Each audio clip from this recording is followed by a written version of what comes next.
আসসালামু আলাইকুম, সবাইকে স্বাগতম আমার চ্যানেলে। কেমন আছেন সবাই আমার প্রিয় বন্ধুরা? আশা করছি যে যেখানে বসে আমার ভিডিওটি দেখছেন সবাই ভালো আছেন, সুস্থ আছেন। আলহামদুলিল্লাহ, আপনাদের দোয়ায় ও ভালোবাসায় আমরাও বেশ ভালো আছি। চলে আসলাম আরেকটি নতুন ভিডিও নিয়ে। এখন বাজে 3:30। এখন থেকে ভিডিওটা শুরু করছি। তো আমাদের এই যে এখন আর কি তালের শ্বাস বলে, এটাকে তালের বিচিও বলে, তালের শ্বাস বলে, শ্বাসও বলে। তো তালের শ্বাস আনছে, আর আনছে হচ্ছে আনারস মাখা। কিনে নিয়ে আসছে সোহাগের আব্বু, এই মাত্র আর কি নিয়ে আসলো। তো আসার পরে যে এখন ছিলতে বসে গেছে। এখন তালের শ্বাস খাবো আমরা। গরমে সবচেয়ে মজার, সবচেয়ে প্রিয় আর কি একটা ফল তালের শ্বাস। এখন পর্যন্ত খাওয়া হয় নাই, আজকে প্রথম খেলাম। খাই নাই এখনও, খাবো, মানে আজকে প্রথম খাবো। তো এখানে সোহাগের আব্বু সিলে দিচ্ছে। এটা সিলা একটা ঝামেলার কাজ, সিলা। তো এই সিলার কাজটা সোহাগের আব্বুই করে। এই যে ছুরি দিয়ে সুন্দর করে সিলে নিচ্ছে।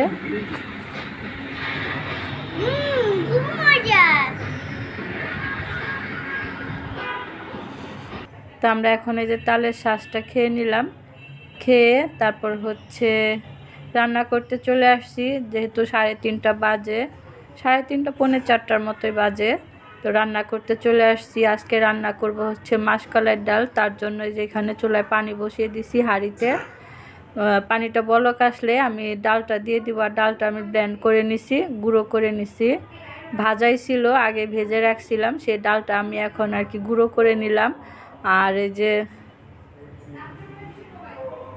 পানিতে আমি পেঁয়াজ, কাঁচামরিচ, আদা রসুন পেস্ট দিয়ে দিলাম। আর দিয়ে হলুদের গুঁড়া দিব, সামান্য একটু ধনিয়ার গুঁড়া আর মরিচের গুঁড়া, অল্প একটু মরিচের গুঁড়া দিব। দিয়ে পানিটা বলক আসলে আমি যে ডাল যে গুঁড়ো করে রাখছি সেই গুঁড়ো ডালটা দিয়ে দিব।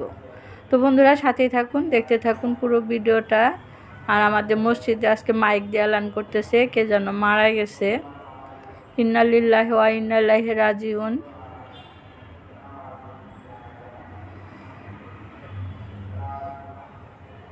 তো মারা গেছে বিকেলবেলায়, রাত 11টায় আর কি। মাটি দেবে, মাটি না মানে জানাজা দিবে, পড়বে, সেটাই বলতেছে। রাত 11টার দিকে আর কি জানাজার নামাজ পড়া হবে। তো ওনার আত্মার শান্তি কামনা করি, সবাই ওনার জন্য দোয়া করবেন। আমাদের একদিন চলে যেতে হবে, এইভাবে সবাইকেই চলে যেতে হবে। এই দুনিয়াতে আমরা চিরস্থায়ী নয়, চিরদিন থাকার জন্য আসি নাই, একদিন না একদিন সবাইকে চলে যেতে হবে। আল্লাহ সবাইকে ভালোভাবে নেক, সুস্থভাবে নেক, এই দোয়াই করি সবার জন্য।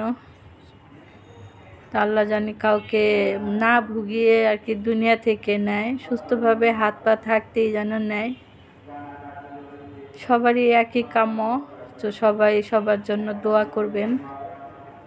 তো এখানে আমি এই যে ডালের পানিটা বলক আসার পর ডালটা আমি ঠান্ডা পানিতে গুলিয়ে নিছি। গুলিয়ে নেওয়ার পর আমি যে পানিতে দিয়ে দিলাম, দিয়ে অনেকক্ষণ জাল করছি ডালটা আর কি। জাল হবার জন্য চুলায় রেখে দিছিলাম, চুলার আঁচটা কমিয়ে।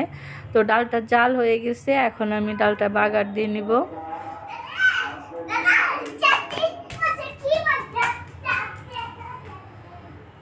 ও মাইক দিয়ে আরেকটা এলান করলো, কুরবানি যে চাঁদ দেখা গেছে, জিলহজ মাসের চাঁদ, সেটাই আর কি মাইক দিয়ে বললো।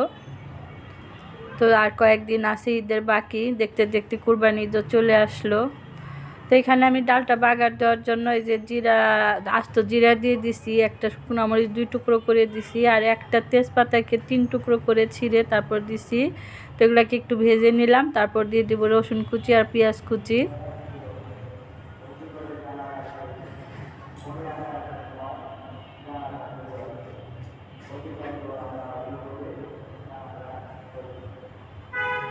এই যে রসুন কুচি দিয়ে দিলাম, পেঁয়াজ কুচি। জানাজা যাবেন?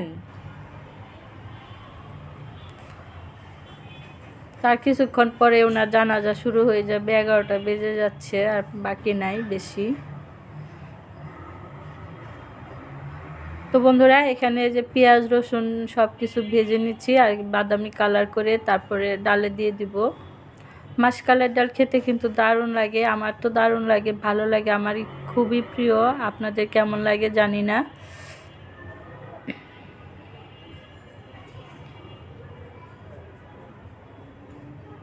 তো এই যে ভাজা হয়ে গেছে, দেখুন ব্রাউন কালার হয়ে গেছে। এখন আমি ডালের মধ্যে ছেড়ে দিব।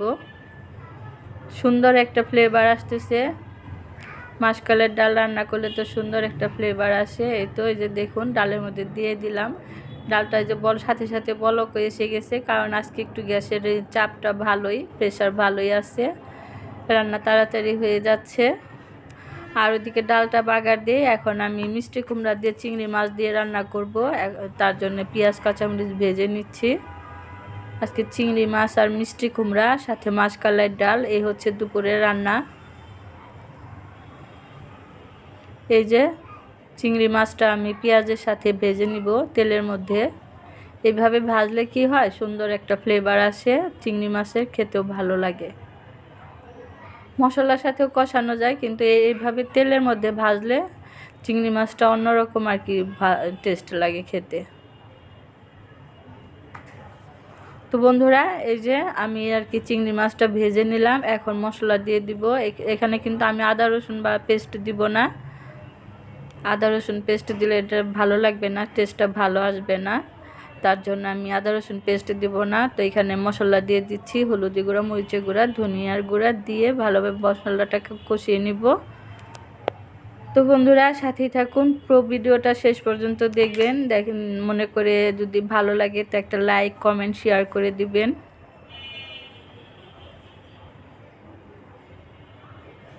এই যে পানি দিয়ে দিলাম। পানি দিয়ে এখন আমি সব কিছু কষিয়ে নিব, মশলা সব ভালোভাবে কষিয়ে নিব। সহজেই রান্না, খুব সহজ রান্না, কোনো ঝামেলা নাই। চিংড়ি মাছ দিয়ে মিষ্টি কুমড়া রান্না তেমন কোনো ঝামেলা নাই, খুব তাড়াতাড়ি বা সহজে রান্না করা যায়। আর খেতেও কিন্তু দারুণ লাগে, খুবই জনপ্রিয় একটা তরকারি। তো এই যে দেখতে দেখতে দেখুন আমার মশলাটা কিন্তু সুন্দরভাবে কষানো হয়ে গেছে। এখন দিয়ে দিব এই যে মিষ্টি কুমড়া। মিষ্টি কুমড়াটা দিয়ে কিছুক্ষণ নেড়ে চেড়ে ঢেকে দিয়ে আস্তে কষিয়ে নিব। এখন আবার গ্যাসটা কমে গেছে। এরকমই এরকম করে আর কি রান্না বাড়া করতে হয় প্রতিদিন, কিছু করার নাই। ভাগ্যে যা আছে তাই হবে, ভাগ্যের বেশি আর বেশি পাওয়া যায় না। জোর করে চেষ্টা করলেও ভাগ্যের বেশি আর কিছু পাওয়া যায় না। চেষ্টা করলে হয়তো ভাগ্য পরিবর্তন হয়, চেষ্টা করতে হয়। তো আল্লাহ যেটা ভাগ্যে লিখে রাখছে সেটাই কিন্তু হয়। তো যাই হোক বন্ধুরা, এই যে কষিয়ে নিলাম। কষিয়ে নেওয়ার পর কি কষানো শেষ করে এখন দিয়ে দিলাম পানি। পানিটা অল্প করে দিলাম, তার কারণ মিষ্টি কুমড়া তো নরম তরকারি, বেশি পানি দিলে বেশি জাল করতে হবে, আবার দেখা যাবে একদম ইয়ে হয়ে গেছে, হালুয়া হয়ে গেছে। তো এখন আমি ঢেকে দিয়ে তরকারিটা রান্না করে নিব। এই তো বন্ধুরা দেখুন আমার তরকারিটা কিন্তু রান্না হয়ে গেছে। তো এরকমই নামিয়ে রাখবো। চিংড়ি মাছ দিয়ে মিষ্টি কুমড়া খেতে কিন্তু অসাধারণ লাগবে, এটা রুটি পরোটার সাথেও সুন্দর করে খাওয়া যাবে। তো রান্না শেষ করে এদিকে সোহাগের আব্বুকে খেতে দিয়ে দিছি, গরম গরম একদম, কারণ বেলা শেষ, বিকেল হয়ে গেছে। তো গরমে হাত দিতে পারতেছে না, আমার বলতেছে ভাতও গরম তরকারিও গরম, কোনটা কি করব। গরম গরম আবার বেশি গরম হলে কিন্তু খাইতে সমস্যা, একটু ঠান্ডা ঠান্ডা না হলে খাওয়া যায় না। তো যাই হোক বন্ধুরা, মিষ্টি কুমড়া দিয়ে খাওয়া শেষ করছে। এখন এই যে আমি মাসকলাইয়ের ডাল রান্না করছি, সে ডাল দিয়ে দিছি। তো এখন ডাল দিয়ে সোহাগের আব্বু খেয়ে নেবে। তো ডালটা অনেক মজার হয়েছিল, মিষ্টি কুমড়াটাও অনেক মজার হয়েছিল। আজকে আর আমার খাওয়াটা আপনাদের সাথে শেয়ার করি না, আমার খেতে খেতে অনেক দেরি হয়ে গেছিলো, তার জন্য আর ভিডিও করতে ইচ্ছা করে নাই।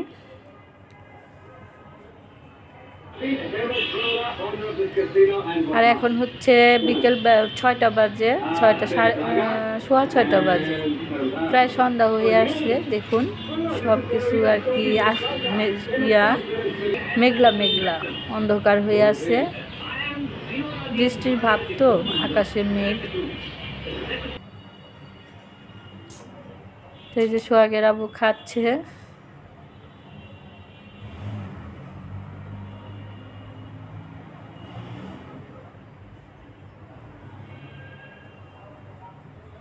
গরমের জন্য খালি গায়ে থাকতে হয়, কাপড় পরতে পারে না।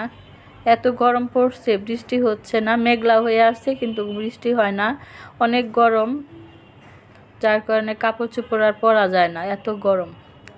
আর এটা হচ্ছে বন্ধুরা রাতের বেলা, রাত বাজে এখন 9:30 পৌনে 10টার মতো। রুটি বানাতে চলে আসছি, যে বলছি যে এখন থেকে 2 বেলা রুটি বানাতে হবে। তো আজকেও সোহাগের আব্বুর জন্য যে রুটি বানাচ্ছি। তো আজকে রুটি আটা সিদ্ধ করেই নেই, প্রতিদিন না, একদিন সিদ্ধ করি 2-3 দিন বানানো যায়।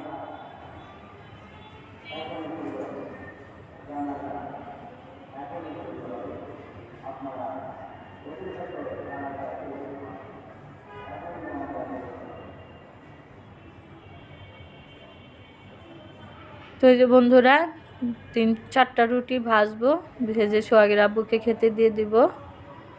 তো আজকের ভিডিওটা কেমন লাগলো অবশ্যই কমেন্ট করে জানাবেন।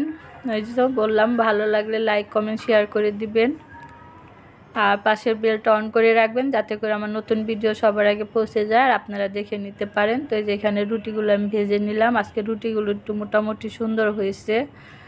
আর এই যে সোহাগের আব্বু খেতে বসে গেছে, ডাল আর মিষ্টি কুমড়ার তরকারি দিয়ে খাচ্ছে।